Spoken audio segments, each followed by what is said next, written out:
that the entire government was on alert that there was tracking of people who meant to do harm in this country, and that some of that harm was focused on our airlines and our aircraft. Did you take additional measures at that time to secure the airlines?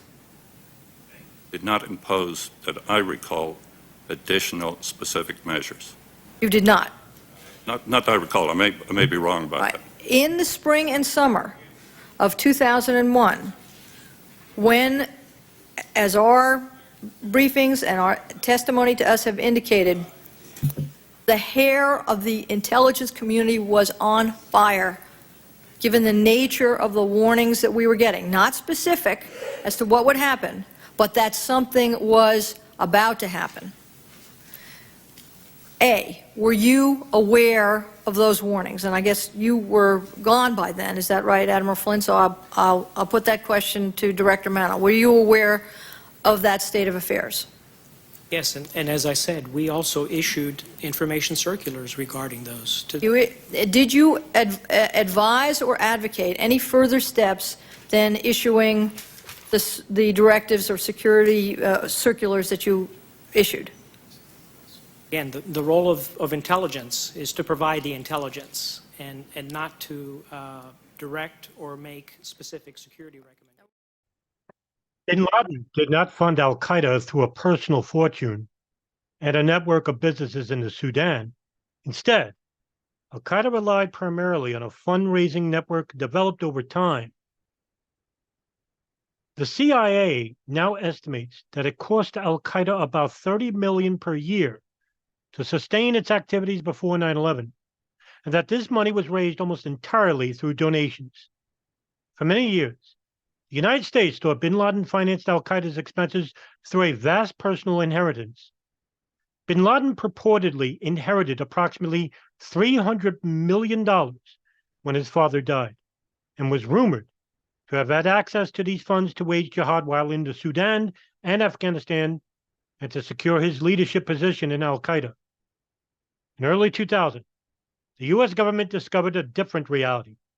Roughly between 1970 through 1994, bin Laden received about $1 million per year, a significant sum, to be sure, but not a $300 million fortune that could be used to fund jihad. Then, as part of a Saudi government crackdown early in the 1990s, the bin Laden family was forced to find a buyer for Osama bin Laden's share of the family company in 1994. The Saudi government subsequently froze the proceeds of the sale. This action had the effect of divesting bin Laden for what otherwise might indeed have been a larger fortune. Nor were bin Laden's assets in Sudan a source of money for al-Qaeda. When bin Laden lived in the Sudan from 1991 to 1996, he owned a number of businesses and other assets. They could not have provided significant income, as most were small or not economically viable. When bin Laden left in 1996, it appears that the Sudanese government expropriated all his assets. He left Sudan with practically nothing.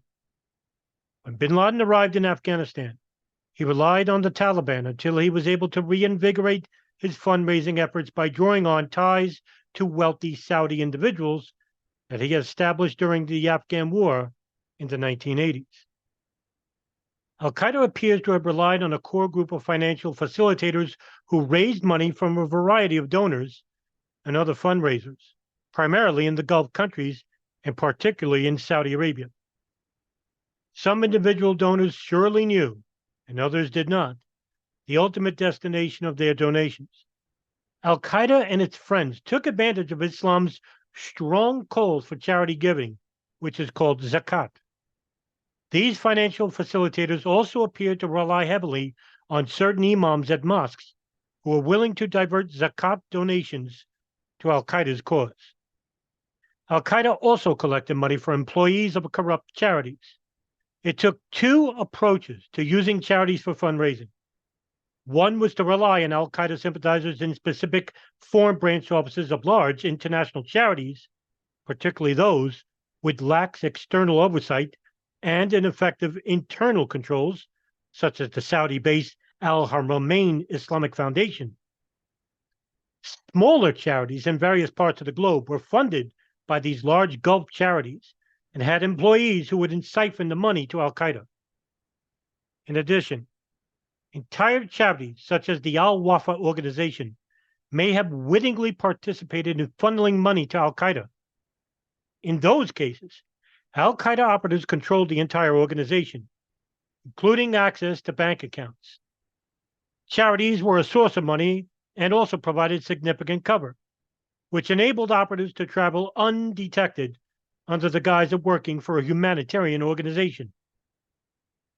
It does not appear that any government other than the Taliban financially supported Al-Qaeda before 9/11, although some governments may have contained Al-Qaeda sympathizers who turned a blind eye to Al-Qaeda's fundraising activities.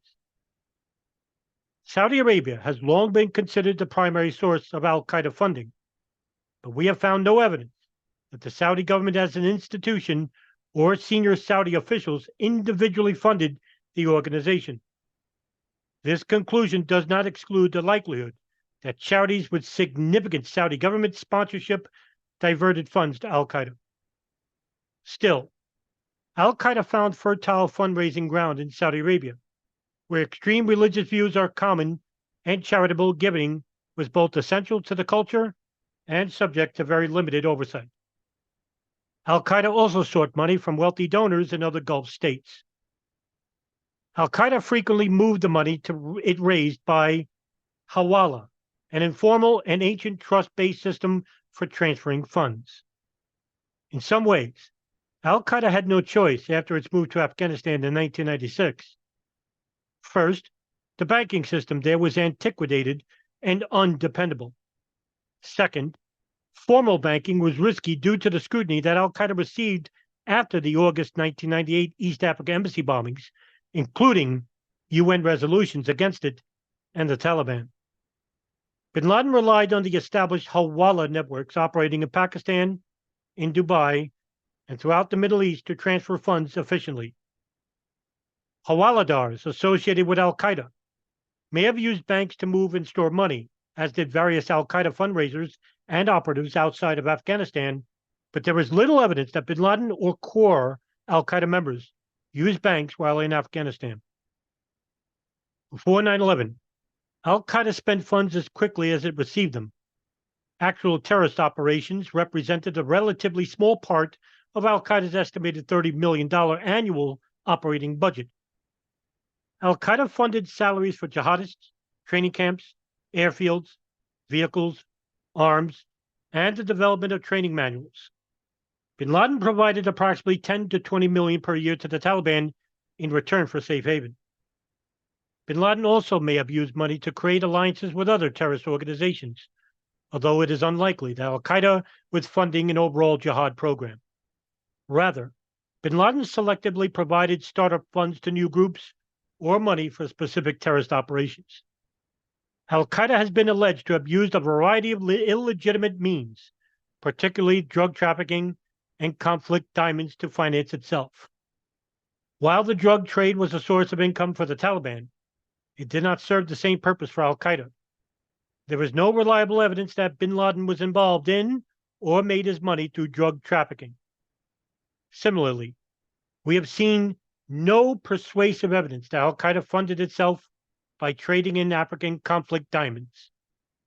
There also have been claims that Al-Qaeda financed itself through manipulation of the stock market based on advanced knowledge of the 9/11 attacks. Exhaustive investigations by the Securities and Exchange Commission, FBI, and other agencies have uncovered no evidence that anyone with advanced knowledge of the attacks profited through securities transactions. To date, the U.S. government has not been able to determine the origin of the money used for the 9/11 attacks. Ultimately, the question is of little practical significance. Al-Qaeda had many avenues of funding. If a particular funding source had dried up, Al-Qaeda could have easily tapped a different source or diverted funds from another project to fund an operation that cost $400,000 to $500,000 over nearly 2 years. As noted above, some core operatives prepared to leave for the United States. Al-Qaeda's leaders could have reflected on what they needed to be able to do in order to organize and conduct a complex international terrorist operation to inflict catastrophic harm. We at the Commission believe that a list of requirements would have been included. 1. Leaders able to evaluate, approve, and supervise the planning and direction of the operation. 2. Communications sufficient to enable planning and direction of the operatives and those who would be helping them. 3. Personnel system that could recruit candidates, vet them, indoctrinate them, and give them necessary training. 4. An intelligence effort to gather required information and form assessments of enemy strengths and weaknesses. 5. The ability to move people. And 6. The ability to raise and move the necessary money. The information we have presented about the development of the planes operations show how, by the spring and summer of 2000, Al-Qaeda was able to meet these requirements. By late May of 2000, 2 operatives assigned to the planes operation were already in the United States. 3 of the 4 Hamburg cell members would soon arrive. Just to add a little bit of updated information, we now know that through the Candistrail documents that there was Saudi government financing to Saudi operatives inside the United States, particularly in San Diego, that lent and gave money to Khalid al-Mihdhar and Nawaf al-Hazmi, 2 hijackers of Flight 77. These finances not only come from Saudi operatives, but also from the former U.S. Saudi ambassador Bandar bin Sultan through Riggs Bank, in which his wife, Haifa bin Faisal, had taken money out of her husband's bank, gave it to a woman named Mawida Dawijak, who is the wife of a Saudi militant named Osama Basnan, an associate of Omar al-Bayoumi, who himself, Omar al-Bayoumi, had been working with a Saudi government employee firm, the Saudi Arabian Air Presidency, which is a government arm of the Saudi government. Osama Basnan then gave that money to Khalid al-Mihdhar and Nawaf al-Hazmi.